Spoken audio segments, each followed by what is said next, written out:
tardes tengan todas y todos ustedes. La Escuela del Poder Judicial del Estado de Guanajuato les da la más cordial bienvenida a esta actividad académica, agradeciendo su valiosa presencia y participación. En esta ocasión, nos honra contar con la participación del maestro Guillermo García Ruiz, destacado jurista y especialista en materia penal y constitucional y de Derechos Humanos. El maestro Guillermo García Ruiz es un maestro en Sistema Penal Acusatorio y Juicios Orales por el Instituto Nacional de Ciencias Penales, maestro en Derecho Constitucional por la Universidad de Castilla-La Mancha, en España, y maestro en Derecho Procesal Constitucional por la Universidad Panamericana. Asimismo, cuenta con diversas especialidades en Derecho Penal, Derechos Humanos y Justicia Constitucional, además de certificaciones nacionales e internacionales en Ciencias Criminales, Sistema Interamericano de Derechos Humanos y técnicas de litigación oral.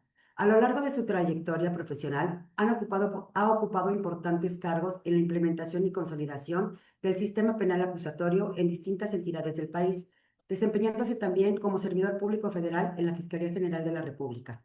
Su experiencia académica es igualmente sobresaliente, participando como profesor y conferencista en instituciones de gran prestigio como la Universidad Nacional Autónoma de México, la Universidad Panamericana, la Escuela Libre de Derecho y la Escuela Federal de Formación Judicial, entre muchas otras.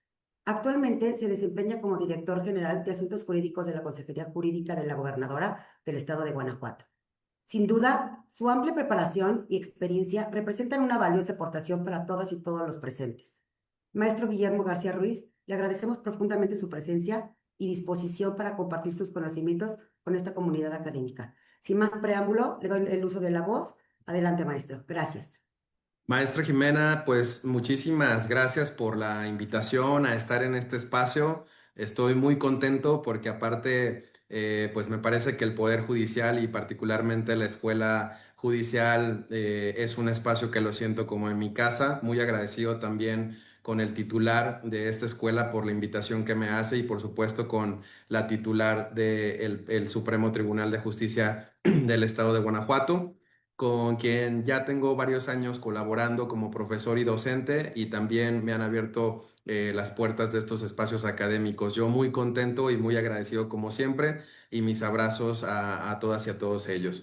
El día de hoy vamos a platicar de un tema que me parece muy interesante, muy importante, y el cual en los últimos años profesionales y académicos he tenido la oportunidad de indagar, el cual es el control de convencionalidad, que también podríamos llamarlo control de constitucionalidad, y espero que a lo largo de esta charla pudiéramos entender las razones de por qué llamarlo control de constitucionalidad y no solamente control de convencionalidad.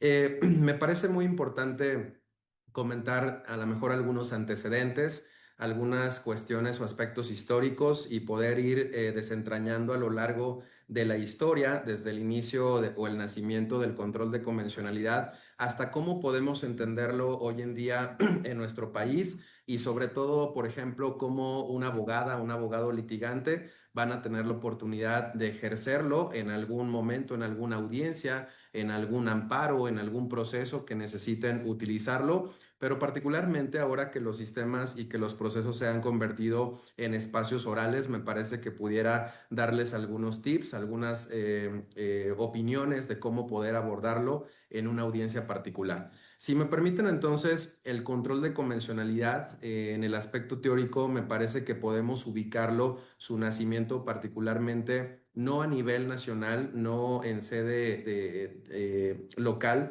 sino particularmente desde el trabajo que hace la Corte Interamericana. Como bien pueden saber todas y todos ustedes, México es parte de este sistema interamericano desde ya hace algunos años, y este sistema llegó, o más bien México decide incorporarse a este sistema, pues para obligarse a generar caminos de protección, de respeto y protección para los derechos humanos, no solo aquellos que hemos conocido dentro de la Constitución mexicana, aquellos que en algún momento antes de la reforma del 2011 fueron reconocidos como garantías individuales dentro de la Constitución, sino también aquellos derechos humanos, como lo dice actualmente el artículo primero constitucional, que se establecen en nuestro parámetro constitucional, pero también aquellos a los cuales le hemos abierto la puerta a nivel internacional, particularmente a partir de la reforma del año 2011. Y digo particularmente porque me parece que incluso anterior a la propia reforma ya habíamos entendido en México a nivel de órganos jurisdiccionales, a nivel de algunas autoridades, que era necesario el respetar y proteger algunos derechos humanos que estuvieran incorporados en sede internacional. Entonces, particularmente ya volviendo al tema que mencionaba, entender el control de convencionalidad nace en este parámetro o en este espacio interamericano como lo es el sistema interamericano, que nosotros actualmente pues contamos en el sistema interamericano con una primera instancia a donde se pueden llevar aquellas peticiones, que es la Comisión Interamericana de los Derechos Humanos, con su sede en Washington, D.C., en Estados Unidos de Norteamérica. Y también, pues en caso dado de que el asunto crezca o que el asunto se vaya fortaleciendo a nivel jurisdiccional, tendrían que enviarlo a la sede de San José de Costa Rica, a la Corte Interamericana de Derechos Humanos, para que sea resuelto por sus jueces interamericanos. En este caso, es la Corte Interamericana quien empieza a hablar del control de convencionalidad. Y aparte, permítanme compartirles un dato o un detalle importante.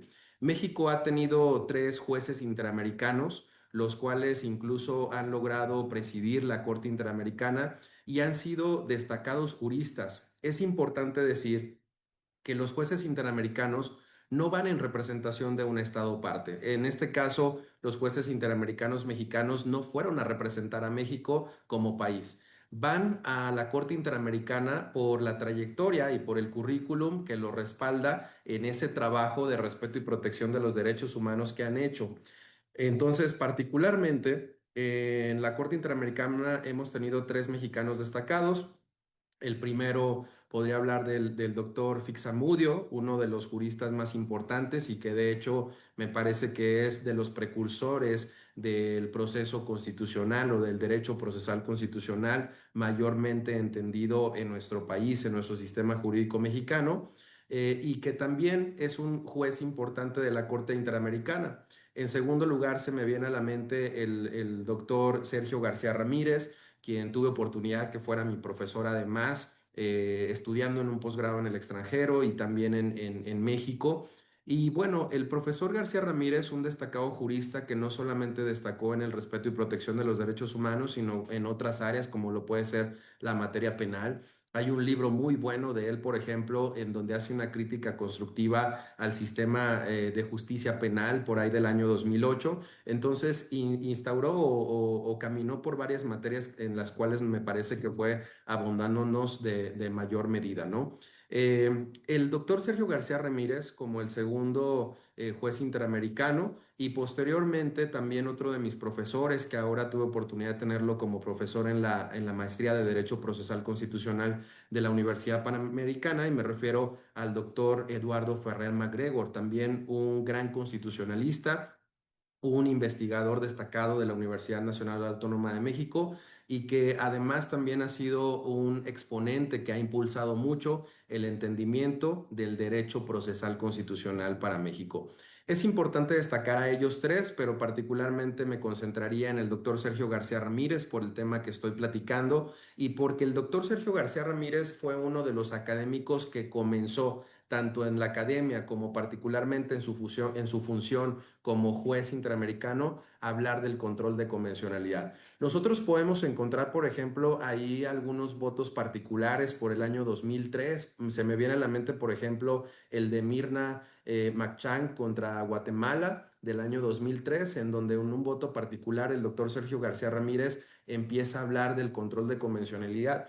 Yo escuchando al doctor Sergio García Ramírez, por ejemplo, en una conferencia que dio allá en San Pedro Cobertizo, en la ciudad de Toledo, en España, me acuerdo que él nos hacía la reflexión de entender desde el sistema interamericano que las autoridades, que los órganos jurisdiccionales no van a tener la misma capacidad, o más bien ellos van a tener las armas o las manos o los brazos para actuar diferente a lo que pudiera tener la Corte Interamericana. Es decir, Si nosotros esperamos a que un asunto llegue a la Corte Interamericana para hacer valer que si hubo una violación a derechos humanos, que se debió respetar ciertos derechos humanos y que entonces la Corte tenga que resolver para que entonces el asunto regrese al Estado parte y se genere una sentencia, no solamente me viene a la mente por el hecho de generarse una sentencia, sino sobre todo en el tema de la reparación del daño, cómo vamos a subsanar el daño que hicimos a través de esa violación de derechos humanos. Me parece que es importante entender que no podemos esperar todo ese tiempo, todo ese espacio que requiere el proceso a nivel interamericano para que se pueda llegar a una sentencia y sobre todo para que se llegue a una reparación del daño. Y abonaría un tercer punto que es el evitar las violaciones a derechos humanos y sobre todo las violaciones graves a derechos humanos. ¿Qué es lo que se nos viene a la mente? Pues que ese sistema interamericano, a través de los estados parte, pueda permear, pueda bajar, pueda aterrizar a través de sus propias autoridades y particularmente a través de los órganos jurisdiccionales.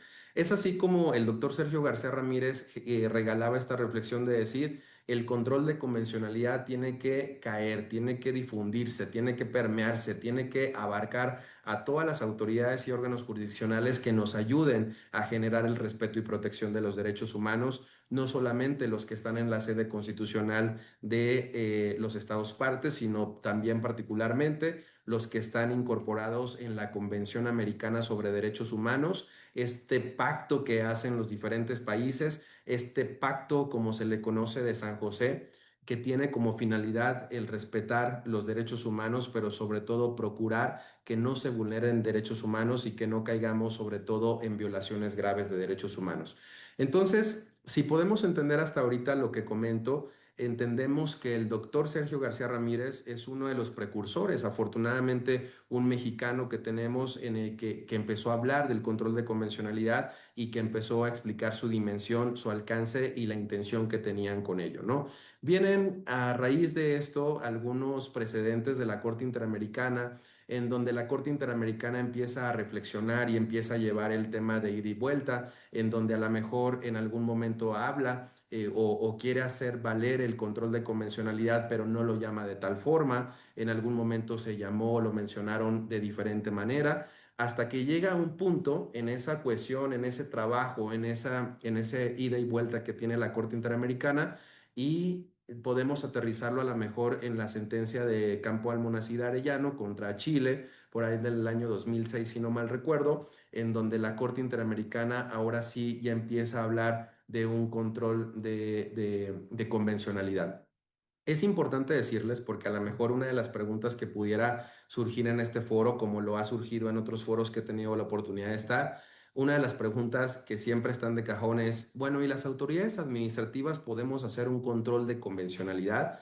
La respuesta que yo siempre me he atrevido a dar, porque me gusta tener más un panorama interpretativo que formalista, interpretativo amplio que formalista, me gusta decir que sí. Y me gusta decir que sí porque si nosotros estudiamos un poco esas sentencias donde la Corte Interamericana fue confeccionando el control de convencionalidad, nos podemos dar cuenta que en efecto hablaba de la obligación que tendrían que tener todas las autoridades. Bueno, escuchando al doctor Sergio García Ramírez hablar de este tema, yo podría entender en efecto que lo que se buscaba era que pudiera permearse esa responsabilidad, digamos, compartir esa responsabilidad con otras autoridades, con otros órganos jurisdiccionales de los estados parte. Como lo decía ya, es diferente que a un juez interamericano pueda resolver todos los problemas, lo que pasa en Guatemala, lo que pasa en Chile, lo que pasa en Venezuela, lo que pasa en México. Y aparte deja tú, imaginemos México, lo que pasa en Chihuahua, lo que pasa en Nuevo León, lo que pasa en Guanajuato. Y además de eso, lo que pasa en cada municipio y lo que pasa en cada tal, ¿no? Ahorita, por ejemplo, se han alertado algunas cuestiones porque en nuestro país, en nuestra región, en el Bajío, ha habido varias violaciones graves a derechos humanos y pues tienen que estar los entes nacionales e internacionales al pendiente de revisar los procesos. Imagínense si este trabajo fuera únicamente para la Corte Interamericana, me parece que si aún así generando esa difusión, esa potestad a las demás autoridades ha sido un reto complejo. Imagínense si fuera una tarea únicamente de la Corte Interamericana. Así es como empieza a darse vida al control de convencionalidad. Entendemos que, por ejemplo, en nuestro país hubo algunas alertas que se prendieron, algunos focos rojos que venían de instancias internacionales, de la Organización de las Naciones Unidas, de las representaciones que tienen varios entes internacionales en México, de las propias entidades mexicanas como la Comisión Nacional de los Derechos Humanos, entre otras, donde estaban haciendo reflexionar y decir, hey, levantamos la mano para decir, en México se requiere un sistema de protección de derechos humanos un poquito más sólido, un poquito más fuerte, que nos pueda resolver tantos problemas y tantas violaciones que se estaban dando, ¿no? En México tuvimos por ahí a lo mejor algunos antecedentes históricos, lo que pasó en Tlatelolco, lo que pasó en algunos momentos en el país, las desapariciones, la guerra sucia. Me viene a la mente una sentencia que por ahí sacó una jueza federal, la jueza Carla Macías, sobre el tema de Rosendo Radilla, un amparo al cual le dan trámite hace muy poco, hace aproximadamente 5 o 6 años, y en donde se analiza un poco el cumplimiento de las sentencias de la Corte Interamericana y se dice, pues es importante ubicar que ha habido antecedentes históricos en México donde ha habido violaciones a derechos humanos y sobre todo violaciones graves. Estas alertas rojas que se prendieron en nuestro país, entre otras situaciones, me parece que llevaron a pues a los servidores públicos, particularmente a lo mejor al Poder Legislativo en México, a pensar en una reforma necesaria, ¿no? Por ahí hubo oportunidad de que en el Congreso de la Unión hubiera algunos guanajuatenses, evidentemente porque había legisladores y senadores, guanajuatenses que destacaron, de hecho, platicando con algún senador de la República, ex senador de la República, me comentaba, bueno, ahí tuve oportunidad de incorporar alguna esencia de lo que algún momento aprendimos de profesores tan importantes de la Universidad de Guanajuato, como lo puede ser, por ejemplo, Armando Olivares Carrillo, como lo puede ser, por ejemplo, el propio profesor Trueba, fallecido hace muy poco, y que dejaron ahí un legado sobre el entendimiento del derecho y particularmente de la filosofía del derecho y que a lo mejor se pudo colar algo en esa reforma del 2011 abriendo una puerta enorme, porque además siento que esa reforma y ese artículo primero constitucional particularmente me parece que abre una puerta enorme para entender que tenemos la obligación de respetar, proteger, promover y garantizar, como lo dice la Constitución, los derechos humanos. Esta reforma viene entonces obligada un poco para el Estado mexicano, pero me parece que es importante ubicar en esa apertura, en esa puerta que abre demasiado para los derechos humanos. Digo, a diferencia de entender antes de la reforma del 2011 los 29 primeros artículos de la Constitución que hablaban de las garantías individuales y de pronto transformarte y decir que los derechos humanos en el Estado mexicano se respetarán los derechos humanos y todas las personas, ¿eh? Que por cierto, ahí el primero constitucional habla del respeto a los derechos humanos por parte de todas las personas. Evidentemente se refiere a todas las personas, incluyendo personas extranjeras. Evidentemente también con algunos precedentes de Corte Mexicana podemos ubicar excepcionalmente en algunos casos a las personas morales, incluso la Corte Mexicana ya ha dicho que pueden tener derechos humanos y además ese artículo primero constitucional nos dice que esos derechos humanos serán los que se encuentran incorporados en la propia Constitución. Lo que yo reflexiono algunas veces en las clases con mis alumnos es, bueno, ¿y quién te está dando esta permisión de acceso a un control de constitucionalidad dentro de la propia Constitución? Pues la propia Constitución. Por eso todo surge y nace de la propia Constitución. Bueno, ¿y quién te da permiso o quién te da vida para poder hacer un control de convencionalidad? Porque también el propio artículo primero constitucional te establece que tendrás que respetar los derechos humanos que están en los instrumentos internacionales de los cuales el Estado mexicano es parte, pues la propia Constitución. Por eso, al ejercer un propio control de constitucionalidad, un propio control sobre la propia Constitución, me parece que estamos aperturados obligatoriamente, además porque el control se vuelve ex oficio, estamos aperturados a necesariamente hacer un control de convencionalidad. Es decir, una autoridad, un órgano jurisdiccional que va a hacer un control de convencionalidad no puede decir, solamente voy a hacer un control de convencionalidad. Oye, y el control de constitucionalidad, no, ese sí no lo hice. O en este momento me pareció que no era importante hacerlo. No, para nada. Este control que tenemos que hacer desde el mandato constitucional es un control de constitucionalidad y un control de convencionalidad. Por eso decía hace un momento, me parece que al momento de ejercer un control de constitucionalidad, estás obligado a hacer un control de constitucionalidad, pero también necesariamente un control de convencionalidad. Verificar en el parámetro internacional. Y yo abonaría algo más y que me parece muy importante. Si ustedes se fijan, el artículo primero constitucional establece que en los Estados Unidos mexicanos todas las personas gozarán de los derechos humanos reconocidos en la propia Constitución, como lo dije. Se me viene a la mente de entre tantas clasificaciones que hace la literatura, me parece que podemos ir a aquellos derechos humanos que están reconocidos textualmente y que nosotros conocemos. Se me viene a la mente el derecho a la educación, se me viene a la mente el derecho al acceso a la información pública establecido en el sexto constitucional. Se me viene a la mente el derecho de petición establecido en el artículo octavo constitucional. Estos derechos humanos que son explícitos, pero también tenemos derechos humanos que son implícitos y que me parece muy importante destacar porque aparte han sido el sustento de diferentes precedentes actuales de la Corte Mexicana. Se me viene a la mente, por ejemplo, uno que destaca que es el libre desarrollo de la personalidad. Bueno, el libre desarrollo de la personalidad le ha dado vida a temas tan relevantes como el propio tema que resolvió la Corte sobre la penalización o no del aborto, ¿no? Se me viene a la mente, por ejemplo, el matrimonio igualitario. Se me viene a la mente tantas sentencias como el uso lúdico de la marihuana, donde la Corte ha hablado sobre el libre desarrollo de la personalidad. Pero también me parece que es importante destacar que en estos derechos humanos que están concebidos en la Constitución están los que están literalmente expresos, están los que nacen a partir de la interpretación. De hecho, por ahí hay algunos precedentes de Corte Mexicana donde se establece que aquellos derechos humanos implícitos son los que nacen de la propia interpretación de la Corte, nacen a través de la interpretación de diferentes artículos constitucionales, puede ser, y le dan vida a ese derecho humano que tiene que hacerse valer.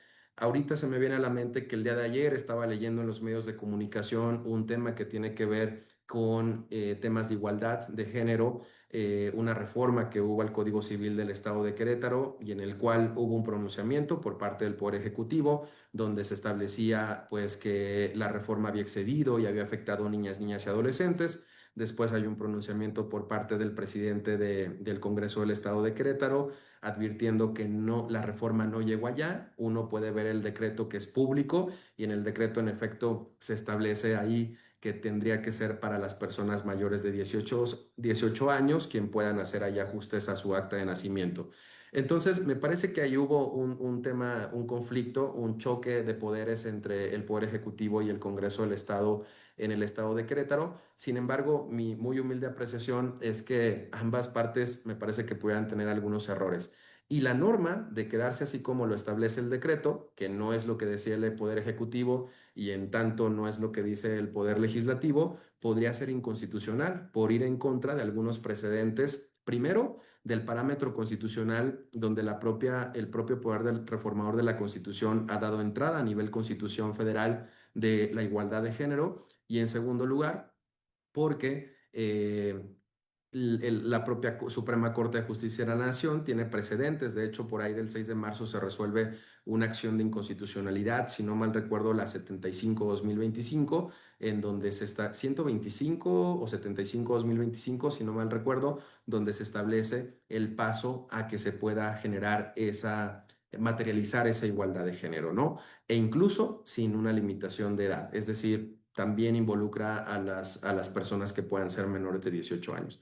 Pero bueno, regresando al tema, me parece importante decirles que el propio artículo primero constitucional nos establece que se van a respetar los derechos humanos que están dentro de la Constitución, ya lo decía yo, pueden ser explícitos, pueden ser implícitos, puede haber otro tipo de catálogo que pueda tener ahí la literatura. Sin embargo, también nos establece de aquellos que van a ser o que son instrumentos internacionales vinculantes para el Estado mexicano.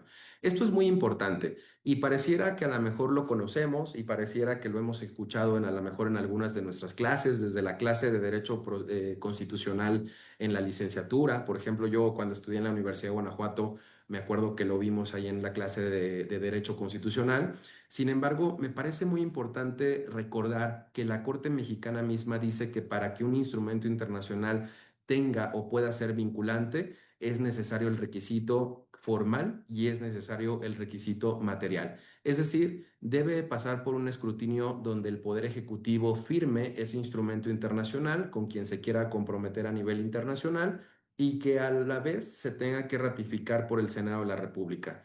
Yo les puedo decir, de hecho, hace muy poco, un asunto que tuve que atender en la Suprema Corte de Justicia de la Nación traía la acción de inconstitucionalidad ahí previsto un instrumento internacional que no es vinculante para el Estado mexicano y le están obligando a la Corte que resuelva, que reflexione, porque existe un instrumento internacional que les vincula y que les da la razón. Y uno cuando empieza a ver ahí en los tratados internacionales de los que México es parte, los vinculantes, los que cumplen con este escrutinio de ser formal y material, y que además no se les impugnó en acción de inconstitucionalidad, pues me parece que uno se puede dar cuenta de la conclusión. En este caso concreto, yo advertí que el tratado internacional no era vinculante para el Estado mexicano y a lo mejor incluso uno de mis argumentos ante el órgano jurisdiccional, ante el alto tribunal en este caso, sería no puede ser vinculante y no puedes estar obligado a obedecerlo, ¿no? Se me viene a la mente otro tipo de instrumentos. Por ejemplo, conocí en algún momento un asunto que tuvo que ver con los 43 desaparecidos. En aquella época que tuve oportunidad de estar colaborando con la Fiscalía General de la República en el área de constitucionalidad, nos llegó un cuestionamiento que teníamos que resolver sobre la creación de una comisión de la verdad. Sabemos que desde el sistema interamericano, que justo estoy hablando de ello, hay precedentes, hay sentencias interamericanas y hay precedentes en otros estados parte, donde se ha obligado a un estado parte a crear una comisión de la verdad cuando hay un tema sobre todo de violaciones graves a derechos humanos y que no sé si no ha sido esclarecido, ¿no? Algunos alumnos en alguna clase me preguntaron, ¿pero para qué una comisión de la verdad? Bueno, porque las víctimas tienen el derecho de conocer la verdad. En el caso de México, con los 43 desaparecidos, en algún momento el discurso del Poder Ejecutivo fue de que había pasado ciertas cosas con los estudiantes desaparecidos. Y en algún otro momento, me parece que este, que se supo por parte de un organismo internacional, justo un organismo que tiene relación con la Comisión Interamericana y que va en los estados parte verificando si se cumple el parámetro de la protección y respeto a los derechos humanos o no, pues se dio cuenta de que no era tan así como lo platicaba, ¿no? No era el discurso tan así como lo había planteado el Estado mexicano en su momento. Pero bueno. Esto es importante saber porque esa solicitud de generar una comisión de la verdad lo sustentaban en un protocolo, el protocolo de Minnesota. Y cuando uno va a verificar, el protocolo de Minnesota no es vinculante. Es importante decir que si bien esos instrumentos no son vinculantes, pueden ser orientadores y los órganos jurisdiccionales y las autoridades competentes pueden utilizar estos instrumentos para fortalecer, para fundar lo que van a resolver, etcétera, pero únicamente como orientadores, no puede serlo vinculante. En algunos otros aspectos sabemos que los instrumentos vinculantes o cualquier situación vinculante para los órganos jurisdiccionales, pues ahí no pueden hacerse a un lado, ahí sí tienen que observarlos y tienen que hacerlos valer, ¿no? Sin embargo, por eso es importante primero conocer si este instrumento internacional podemos entrar a verificar que un instrumento internacional es vinculante para el Estado mexicano. Porque recuerdo mucho aquella vez cuando llegó el asunto de Rosendo Radilla Pacheco, que fue una de las primeras resoluciones, y platicaban algunos la anécdota en que llega a la Suprema Corte de Justicia de la Nación. La Suprema Corte dice, no soy yo el competente, se lo doy a la Secretaría de Gobernación o a la Secretaría de Relaciones Internacionales del Estado mexicano, o se la doy a algún otro ente, en este caso al Congreso de la Unión, y verificamos pues quién es el idóneo para recibir este tipo de sentencias o de documentos que vienen de una instancia internacional. En el caso de los instrumentos internacionales, se los prometo que yo he verificado tanto en las páginas del Congreso de la Unión como de la Corte Mexicana, como de la Secretaría de Gobernación, entre otras instancias del Poder Ejecutivo Federal, y no siempre tenemos tan claro cuántos instrumentos internacionales, sobre todo vinculados a derechos humanos, existen en México. Sin embargo, yo lo diría un poco como lo decían algunos profesores en cuanto a las leyes, ¿no? Las normas, las leyes, no hay necesidad de aprendérselas de memoria. Me parece que el reto que tenemos los abogadas, las abogados, son la interpretación, el poder conocer dónde encontrar los insumos y el poder dilucidar el derecho. En este caso, mientras nosotros tengamos el conocimiento de que tú puedes acceder, por ejemplo, desde la página de la Suprema Corte de Justicia de la Nación, desde ahí, desde el aspecto donde dice normatividad, y entras ahí a la parte donde dice tratados internacionales, puedes googlear y puedes buscar ahí, puedes poner en el buscador el número o el nombre del tratado internacional y te va a aparecer si el tratado internacional está vigente y si el tratado es vinculante, porque aparte viene ahí la firma del Poder Ejecutivo y regularmente la ratificación que hace el Senado. Es importante recordarles también que independientemente de esa ratificación que hace el Senado, pues se tiene el escrutinio de 30 días como cualquier norma general, como lo obliga el artículo 105 constitucional, pues a poder tener ese plazo para poder impugnarlo vía acción de inconstitucionalidad. Si ese tratado internacional no ha sido impugnado vía acción de inconstitucionalidad y cumple con los otros parámetros que exige la Corte Mexicana, ese tratado o ese instrumento es totalmente vinculante para el Estado mexicano y tú lo puedes hacer valer. Se me viene a la mente el protocolo contra el tráfico ilícito de migrantes por tierra, mar y aire, donde en algún momento a lo mejor en una audiencia de vinculación a proceso podrías hacer valer este instrumento internacional. Pero bueno, me regresaré al artículo primero constitucional donde establece, porque quiero llegar a un punto muy importante que desprendo de este propio artículo primero constitucional. Ahí entonces el artículo dice, en los Estados Unidos mexicanos todas las personas gozarán de los derechos humanos que están concebidos en la Constitución y en los tratados internacionales. Y además no hay que olvidar que el 133 constitucional nos marca cuál es la ley suprema de toda la Unión y nos dice pues es la Constitución, son los tratados internacionales y son las normas que emanan de la propia Constitución. Ojo con eso, ¿no? Regresando al artículo primero constitucional, el artículo primero constitucional nos establece ahí que existirán garantías para su protección. Nosotros sabemos que hay garantías jurisdiccionales, no jurisdiccionales. Podemos traer al cuento que a lo mejor el juicio de amparo, la controversia constitucional, la acción de inconstitucionalidad, incluso me viene a la mente las sentencias de la Sala Superior del Tribunal Electoral del Poder Judicial de la Federación, en donde se han resuelto temas tan emblemáticos. El día de hoy, para poder entender quién es una persona indígena o cómo podemos saber si esa persona es indígena, me parece que los parámetros los ha desarrollado muy bien la Sala Superior. El día de hoy, para poder tener gobernadoras mujeres en los estados de la República Mexicana, particularmente como es el caso de Guanajuato, que actualmente tiene una gobernadora mujer, pues no ha sido un producto de la casualidad. Esto viene detonado particularmente de las sentencias de un órgano como lo es la Sala Superior del Poder Judicial de la Federación. Hay sentencias que obligaron a los partidos políticos a tomar ciertas decisiones y creo que me parece que eso ha permeado importante para que el día de hoy podamos tener ese equilibrio, la oportunidad de que las mujeres puedan estar gobernando como lo es en la presidencia de la República, como lo es en diferentes gubernaturas. Pero bueno, además de ello, es importante decir que el propio artículo primero constitucional dice que los derechos humanos, palabras más, palabras menos, ahí ustedes lo pueden ir leyendo y siguiendo a lo mejor un poquito la charla que tengo con ustedes, podemos verificar que dice ahí que los derechos humanos no pueden ser, ni se pueden restringir, ni se pueden suspender. Entonces, ahí la propia Constitución, el propio poder reformador de la Constitución dejó bien establecido que los derechos humanos en México no se pueden limitar. Como regla general, no se pueden limitar, no se pueden suspender, no se pueden restringir. Bueno, hablando de las suspensiones, tendríamos que ir a ver el artículo 29 constitucional para ver cuáles son los momentos en que se pueden suspender derechos humanos en el territorio mexicano o en México, ¿no? Pero también hablando de limitaciones, hablando de restricciones, tendríamos que ver si se pueden limitar los derechos humanos. Y la Constitución dice, estos no se pueden restringir y no se pueden suspender.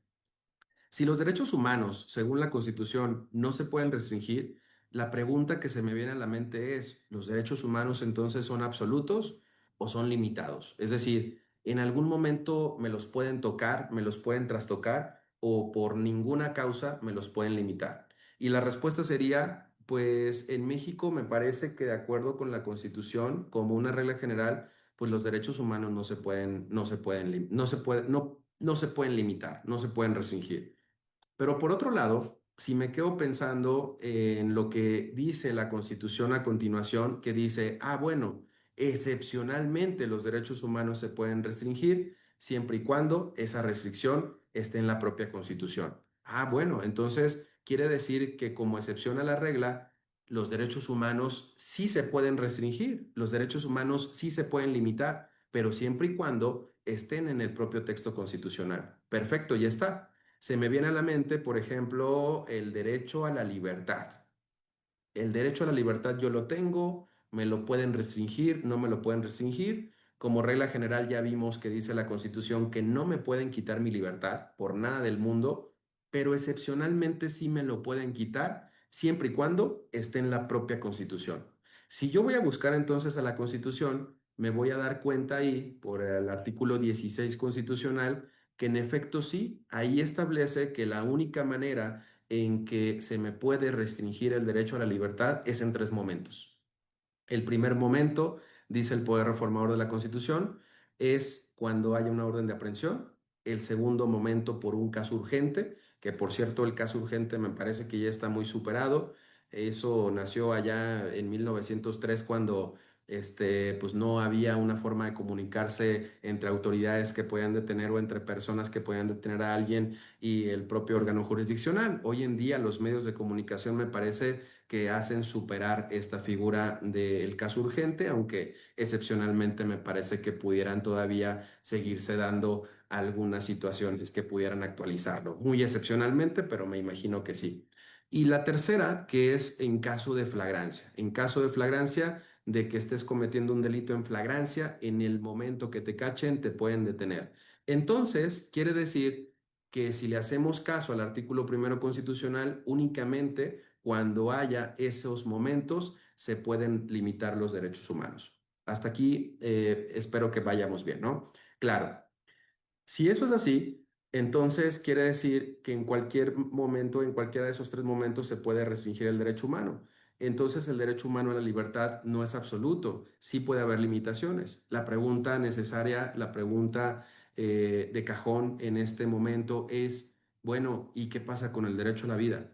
¿El derecho a la vida es absoluto o es limitado? Porque la libertad, como siempre estamos en la mente en que podemos restringir los derechos humanos cuando alguien comete un delito, decimos, bueno, pero pues, la libertad sí, sí me la pueden restringir en caso de que yo cometa un delito o en su caso una falta administrativa, pues me van a poder limitar la libertad. Pero ¿qué pasa con la vida? Derechos humanos como la vida o el derecho humano que muchos dicen es más importante, ¿no? La vida. Pues resulta ser que la vida tampoco es absoluta. La vida también nos la pueden restringir, también nos la pueden limitar. Ese derecho humano a la vida nos lo pueden limitar y nos lo pueden restringir porque así lo establece la Constitución. En un acto de legítima defensa, cualquier persona puede matar a otra persona bajo excepciones y bajo condiciones, como lo dice el artículo primero constitucional, bajo lo que especifica la Constitución. Pero al final del día, la respuesta es sí, sí te permiten poder privar de la vida. Quiere decir que ni la vida ni la libertad, que me parecen que son los derechos más importantes a mi consideración, no pueden ser absolutos y en su caso son limitados, ¿no? En cualquier momento te los puede restringir un servidor público, te los puedes restringir un policía, por ejemplo, o te los puede restringir cualquier persona, porque la Constitución, por ejemplo, habla de que cualquier persona puede detener a otro cuando esté cometiendo un delito en flagrancia. También dice que cualquier persona puede matar en legítima defensa cuando vaya a salvaguardar otros derechos o otros intereses propios o ajenos. Entonces, esto quiere decir que los derechos humanos no son absolutos. Y de hecho, existen precedentes en México donde la Corte Mexicana ha dicho que los derechos humanos no son absolutos. Se me viene a la mente la acción de inconstitucionalidad 10 diagonal 2014. Por ahí de la página, más bien del párrafo 61 aproximadamente, a partir del párrafo 61, la Corte empieza a hablar de los derechos humanos, de las limitaciones, de las restricciones parciales o totales, de las restricciones parciales en grado mayor o en grado menor. Por si no anotaron, la acción es la 10 diagonal 2000, acción de inconstitucionalidad 10 diagonal 2014. Y esa acción de inconstitucionalidad te establece en el párrafo, a partir del párrafo 61, todas esas condiciones. Pero por ahí del párrafo 63, 64, si no mal recuerdo, establece que en los Estados Unidos mexicanos los derechos humanos, como lo ha dicho la Corte en otros precedentes, no son absolutos. Los derechos humanos son limitados y en cualquier momento te los pueden restringir. Pero actualmente, en la última etapa del ministro Saldívar, ahí en la Corte Mexicana, el propio ministro Saldívar, en algún precedente de una violación grave a derecho humano, dijo algo muy importante. En México los derechos humanos no son absolutos. En México los derechos humanos se pueden restringir. Sin embargo, en México vamos a reconocer un solo derecho humano que sí va a ser absoluto. Y ese derecho humano absoluto es el derecho humano a no ser torturados. Las personas no pueden ser torturadas, las personas no deben ser torturadas y entonces el ministro Saldívar dice en ese precedente, el único derecho humano en México que es absoluto y que es intocable es el derecho humano a no ser torturados. Esto me parece importantísimo.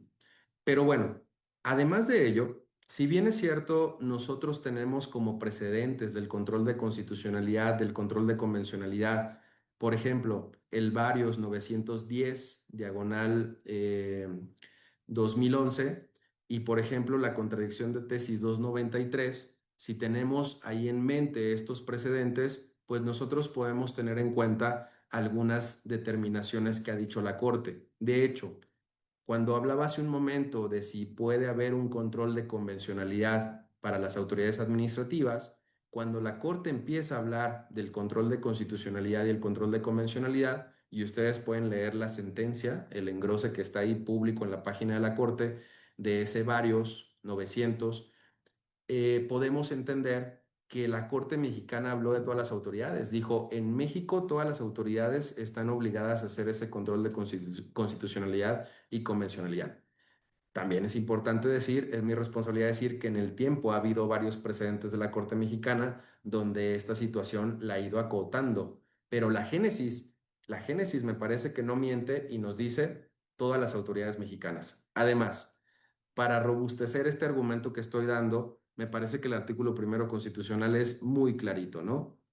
Todas las autoridades en el ámbito de sus competencias.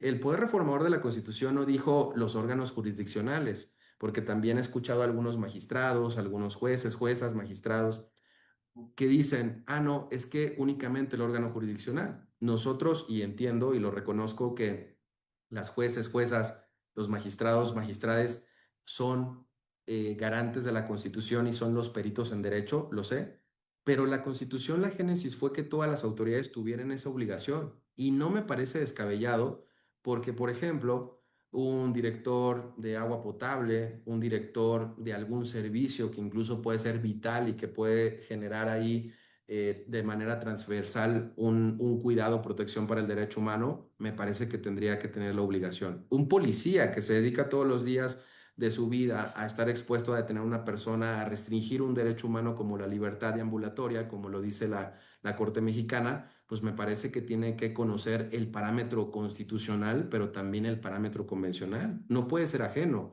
No puede ser ajeno a lo que ha dicho la Corte Interamericana en el artículo 7 de la Convención Americana a partir de su interpretación o a partir de lo que dice el propio artículo 7 de la Convención Americana. Pero bueno, regresando al artículo primero constitucional, me parece importante decirles, y que esto es un punto muy importante que lo he escuchado en muy pocos espacios, en muy pocos foros, y que me parece que lo quiero dejar para la reflexión y para la historia.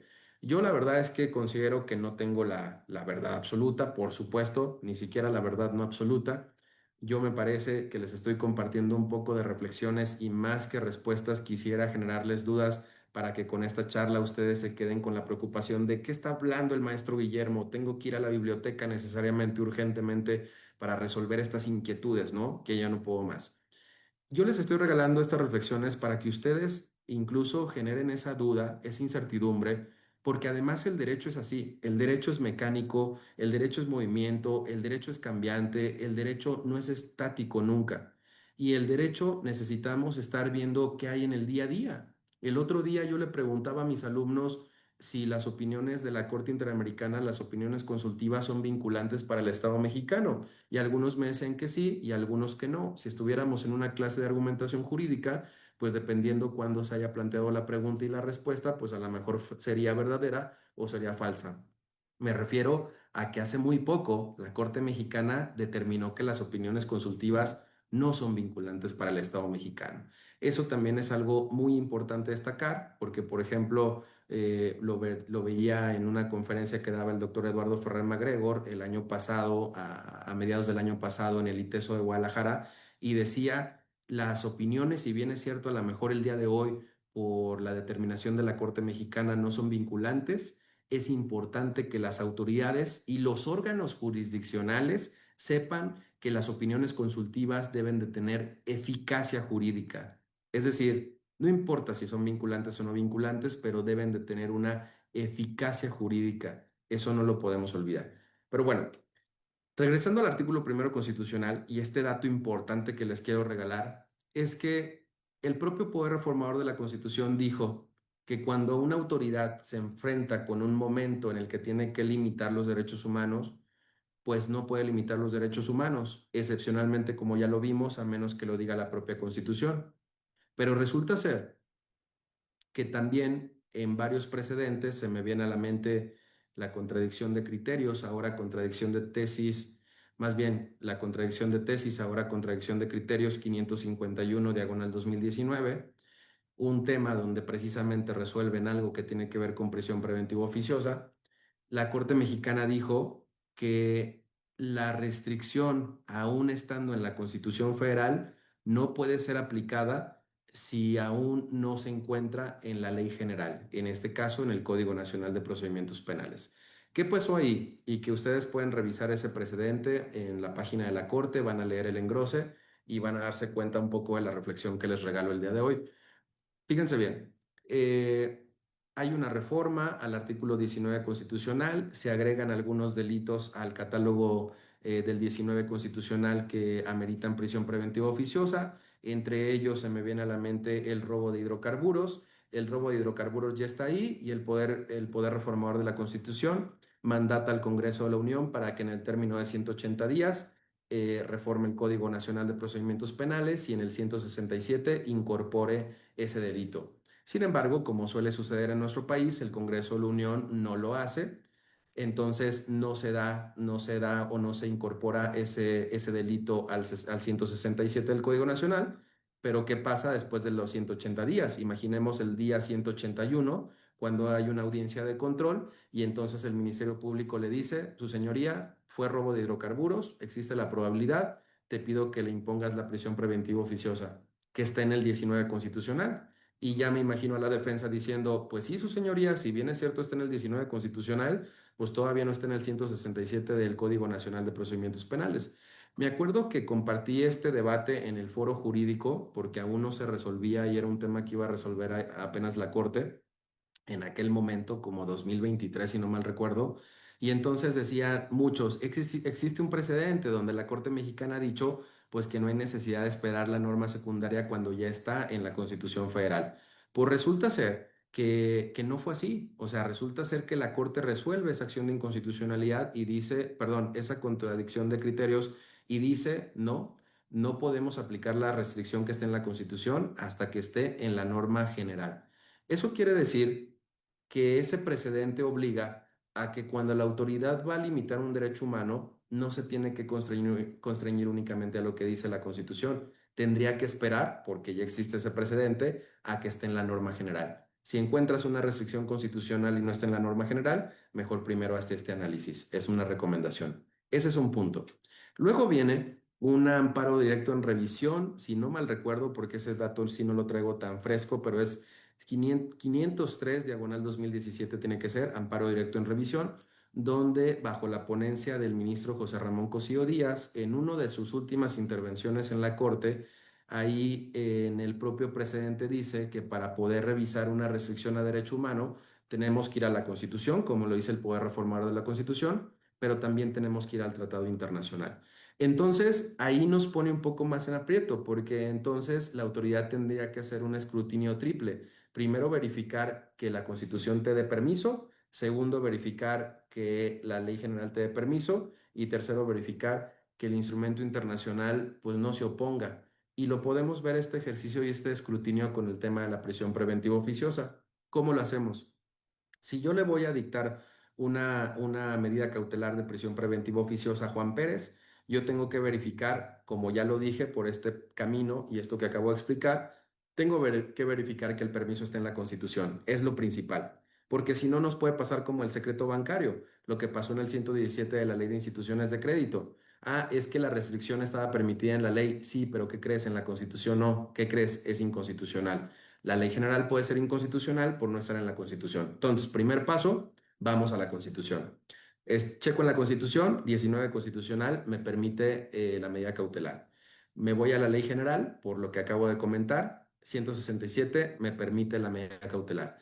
Me voy al instrumento internacional y no quiero que me pregunten lo que me dicen algunos alumnos, maestro, pero ya leí el 7 de la Convención Americana sobre Derechos Humanos y en ningún lugar dice que la prisión preventiva oficiosa sea inconvencional o que esté prohibida. Pues sí, es que, como lo dicen algunos autores, los preceptos normativos, los artículos no se leen a solas, ¿no? Un buen abogado, una buena abogada va a revisar el atrás, diría yo, el proceso legislativo, que es lo que dijo la génesis de la creación de esa norma, y va a revisar hacia adelante, que es la interpretación. En este caso, si se puede una interpretación con carácter erga omnes, mejor. Una interpretación de la Corte Mexicana, pues suena mucho mejor por el alcance y por los efectos, por supuesto, a eso me refiero.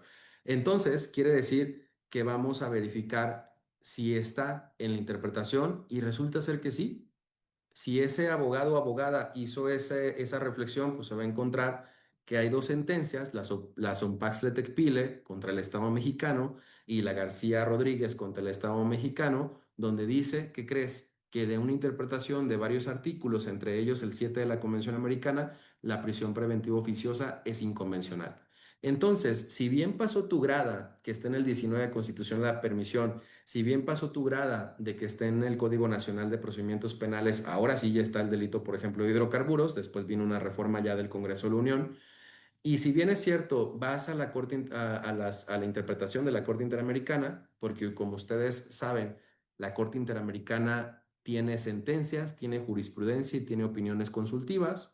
Las primeras dos son vinculantes porque la jurisprudencia nace de las sentencias de la Corte Interamericana que vienen de un proceso contencioso, pero como ya les decía yo, las opiniones consultivas, de acuerdo con la Corte Mexicana, como no vienen de un proceso contencioso, no son vinculantes para el Estado mexicano.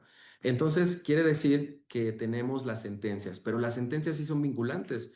Entonces, quiere decir que si la Corte Interamericana ya resolvió que la prisión preventiva oficiosa es inconvencional, pues tendría que ser inconvencional, tendría que ser declarado así, tendrían que todas las autoridades del país resolver en ese sentido. Sin embargo, pues me parece que hay algunas peculiaridades para poder ejercer muchas veces los controles de convencionalidad. Este caso lo pongo como ejemplo porque es el más paradigmático y es el más complejo. Por un lado, existe un tratado de tratados que de hecho está invocado en la sentencia Sonpaxle-Tecpile y en la Daniel García Rodríguez contra el Estado mexicano, donde dice el Estado mexicano tiene que reformar su constitución y mientras no reforme, los operadores jurídicos tienen que hacer valer lo que se está resolviendo en estas sentencias. Y el Estado mexicano no puede justificar su derecho interno. Y además el Estado mexicano firmó un pacto, un tratado de tratados, que en su artículo 2 dice que no puedes justificar el derecho interno para no cumplir un instrumento internacional. Esto quiere decir que las autoridades tendrían que tener esa obligación. Me parece que uno de los compromisos y uno de los retos que tiene la Corte Mexicana es poder resolver estas incógnitas Hay proyectos subidos porque yo los conocí y porque están en algunas ponencias ya establecidos por resolver y que han estado detenidos, están en el congelador. Sin embargo, me parece que un punto, una crítica constructiva sería que la Corte Mexicana en cuanto antes se pronuncie, sobre todo porque no solamente por el aterrizaje de las sentencias de la Corte Interamericana, que me parece que ya ha tardado, la Corte se ha tardado en poder resolver este asunto. La Corte actual no lo ha hecho, pero la integración de la Corte anterior me parece que lo fue postergando. Incluso estuvieron listados varios proyectos, por lo menos recuerdo una acción de inconstitucionalidad, un asunto de la ministra Piña, un asunto del ministro Luis María Aguilar, donde en algún momento se habló de la interpretación posible de declarar inconvencional un artículo constitucional, un artículo de la Constitución. Sin embargo, me parece que no se animaron a resolver. Actualmente la Corte me parece que ha faltado en su pronunciamiento al respecto y sobre todo porque se puede causar falta de certeza jurídica. Saben ustedes que existen dos plenos regionales, el Pleno Regional Norte, el Pleno Regional Sur, en donde pues se ha tomado una decisión contradictoria. Por un lado, uno de los plenos permite generar o se interpreta así el generar un control de convencionalidad, por el otro lado no. Entonces parece ser que en la mitad del país se puede generar un control de convencionalidad en el tema de prisión preventiva y oficiosa y en la otra parte del país pareciera que no. Entonces me parece que también es importante poder clarificar. De acuerdo a las sentencias de la Corte Interamericana, me parece que el Congreso de la Unión, el poder reformador de la Constitución, tienen retos importantes. Me parece que la Corte también tiene un reto importante desde el tema interpretativo y estamos en espera de que puedan resolverlo, ¿no? Estoy viendo que se me está agotando el tiempo. Quisiera hablarles de muchos temas más que traigo en la mente, pero por respeto al tiempo y al espacio, trataré de ir cerrando esta exposición. A mí me parece que es importante siempre generar estas dudas. Bueno, si tenemos sentencias de la Corte Interamericana, ya nos explicaron el control de convencionalidad, las obligaciones, ¿qué tenemos que atender? El criterio internacional, el criterio nacional. Por ahí, por ejemplo, una de las trabas, una de las justificaciones que muchas veces hablaban los jueces sobre el control de convencionalidad y particularmente sobre el tema de prisión preventiva oficiosa, que ha sido un tema paradigmático, me parece que era la contradicción de tesis, ahora contradicción de criterios 293. Sin embargo, me parece que la interpretación permitía decir, bueno, es que la propia tesis establece que la Constitución dice que cuando la restricción está expresa en la propia Constitución, pues tenemos que atender a lo que dice la Constitución. Y a mí me saltó mucho porque el ponente de esa contradicción de criterios es el ministro Arturo Saldívar Lero de la Rea, y el ministro en algunas ponencias, una vez que dejó la corte, me parecía interesante que hablaba y decía, no, es que en la tesis no, en la tesis o en esa resolución no dijimos nosotros lo que dicen muchos que dice la tesis, ¿no? Nosotros hablamos al final de cuentas del respeto al principio pro persona que en el segundo párrafo del artículo primero constitucional mexicano pues establece ahí el principio pro persona y el principio de interpretación conforme y te dice, en términos llanos y claros, pues que tienes que interpretar conforme a la Constitución o conforme a los instrumentos internacionales vinculantes para el Estado mexicano y que tienes que además pues hacer prevalecer lo que mayormente beneficia a la persona. ¿Cómo lo haces así? ¿Cómo lo llevas a cabo realmente, no? ¿Cómo lo materializas si tienes algunas dudas y algunas disyuntivas en el camino? Pero bueno, no todo es prisión preventiva oficiosa, no todo es complicado. Me parece que es muy importante poder utilizar los instrumentos internacionales en cualquier materia y en cualquier proceso. Me parece que no hay limitación. Sin embargo, yo que me he dedicado más al estudio del derecho procesal constitucional y particularmente del derecho procesal penal, podría darles un ejemplo ya para ir finalizando mi intervención de cómo pueden materializar un control de convencionalidad. Se me viene a la mente aquella mujer que baja del tren en una ciudad por donde pasa la bestia, este tren que lleva migrantes o que los migrantes utilizan este medio de transporte muchas veces para llegar al interior del territorio o para llegar a las fronteras norte y poder cruzar a su siguiente reto. Baja la mujer, se encuentra una persona que le ofrece crear, hacer, utilizar un documento falso, le propone que para evitar todo el trayecto que se va a aventar en el tren hasta el norte del país, pues mejor puedan utilizar un documento para comprar un boleto de avión y a lo mejor que les salga incluso económico porque están baratísimos y en oferta en este momento los vuelos hacia el norte del país en una aerolínea tal que es muy económica y entonces permite el traslado. Ella acepta hacer el documento falso, llega con su ticket y su credencial apócrifa al aeropuerto, ahí la revisan y las personas que están en revisión, que por ejemplo, no sé en diferentes partes del país quién está en revisión, pero actualmente la Marina ha tomado el control del aeropuerto de la Ciudad de México y me parece que tendría que ser o podría ser un policía de la Marina o algún similar quien esté ahí revisando los documentos, ¿no? Y resulta ser que ven que el documento o del Instituto Nacional de Migración, aunque es un tema más administrativo, resulta ser que se dan cuenta que el documento es falso y entonces la llevan detenida, la ponen a disposición del Ministerio Público, la tienen que llevar ante una audiencia de control. Imaginemos que llega hasta una vinculación a proceso, ¿no? Para que me permitan el ejercicio que estoy exponiendo. Llegamos a la audiencia de vinculación a proceso y en la audiencia de vinculación a proceso el Ministerio Público argumenta, tengo datos de prueba, el 316 del Código Nacional se justifica, existe un hecho delictivo, existe la probabilidad de que María del Mar lo cometió y tal, ¿no? Entonces ya quedó. Sin embargo, cuando se para la defensa, el juez de control, la jueza de control le dice haber algo que manifestar por parte de la defensa y la defensa dice, sí, su señoría, ¿cómo no? Con mucho gusto, de acuerdo con el primero constitucional, pues yo le hago valer que usted tiene la obligación de ejercer un control de convencionalidad y esto particularmente en favor de María del Mar, porque si bien en su condición de migrante y que utilizó un documento falso, pues existe un instrumento internacional que establece la obligación del Estado mexicano de no llevar a ningún inmigrante a un enjuiciamiento criminal en estas condiciones y por el uso de documentos falsos. Entonces, ahí, por ejemplo, podría el órgano jurisdiccional estar obligado ex oficio, como lo dicen los últimos presentes de la Corte Mexicana, a poder hacer un control de convencionalidad. Sin embargo, ahí a lo mejor le puede preguntar, bueno, sea más claro, abogado, y dígame qué instrumento y qué artículo quiere que utilice o que verifique. Sí, me refiero al protocolo contra el tráfico ilícito de migrantes por tierra, mar y aire de la Convención contra la Delincuencia Organizada, firmado por el Estado mexicano, ratificado, vinculante para el Estado mexicano. En su artículo quinto, en relación con el sexto, dice que un migrante se utiliza un documento falso en territorio mexicano y es detenido y se pretende llevar un enjuiciamiento criminal, no se puede hacer por esa vía y tendría que quedar en libertad. Entonces, ese es el momento donde el juez de control corre traslado, Ministerio Público, algo que argumentar. Su señoría, se me ocurren muchas cosas. Primero, a lo mejor debatir la procedibilidad, porque puede ser que el instrumento internacional no sea vinculante. Esa es la primera.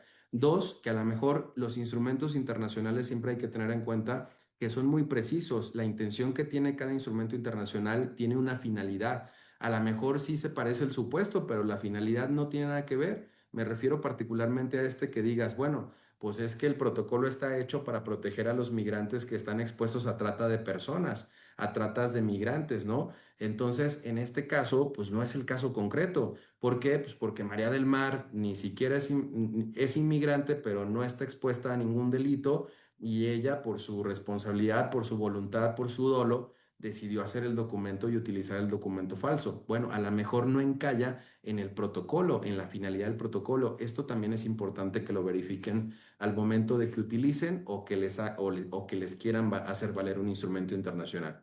Y finalmente, pues también tenemos que apelar a diferentes consideraciones. En el caso, por ejemplo, de la Corte Mexicana, en esa contradicción de criterios 293, establece que si hay una restricción expresa en la Constitución, se tiene que atender a ello. Es decir, su señoría, pues hay una normatividad interna que no me permite o que no te va a permitir a ti hacer ese control de convencionalidad. Y finalmente, ya para cerrar, me parece muy importante decirles qué va a ser el argumento del órgano jurisdiccional. ¿Va a avalar o no va a avalar el control de convencionalidad? Pero bueno, la petición iría en ese sentido, que a través del artículo primero constitucional y este mandato que tiene de que los derechos humanos en México tienen que hacerse valer aquellos que están en la Constitución y en los tratados internacionales y bajo un principio pro persona, pues tienen que hacer valer ese instrumento internacional que tiene una mayor protección para el particular. El órgano jurisdiccional tendrá el reto de poder decidir si es vinculante o no. Hay otros escrutinios y que ustedes tal vez, quien trabaje en el Poder Judicial, tanto local como federal, pues saben que la Corte ha delimitado algunos escrutinios para ver ese control que tienes que hacer, ¿no? Ese test o ese escrutinio que tienes que ver para ver si es una interpretación conforme en sentido amplio, una interpretación conforme en sentido estricto, en dado caso que tengas que inaplicar un artículo de alguna normatividad o en dado caso incluso en los órganos de control concentrado, pues si tienen que declarar alguna invalidez sobre la norma. Pero bueno, me parece que México tiene un gran reto, está en construcción del control de convencionalidad. Afortunadamente vamos caminando hacia adelante, creo yo, porque hubo ahí una presunción de modificar el artículo primero constitucional para limitar la utilización del principio pro persona. El día de hoy me parece que México está creciendo y no hemos permitido los pasos que puedan haber hacia atrás en la materia. Espero que mis aportaciones les sirvan de algo en su vida diaria, en su práctica personal y profesional. Y por supuesto, cualquier duda o cualquier pregunta, pues están también las redes sociales o mis contactos ahí con los organizadores del evento para que podamos dilucidar alguna duda, pregunta o por supuesto poder resolverlo por correo electrónico o por algún medio de comunicación adecuado. Agradecer al Poder Judicial del Estado de Guanajuato, a la titular, al titular de la Escuela Judicial y por supuesto a quien organiza estos espacios. Yo muy contento de poder estar aquí confundiendo un poquito al público sobre el tema de control de convencionalidad. Muchísimas gracias. Muchas gracias, maestro. Procederé a dar lectura a su reconocimiento. Muchas gracias, muy amable. Y más que se me ponga.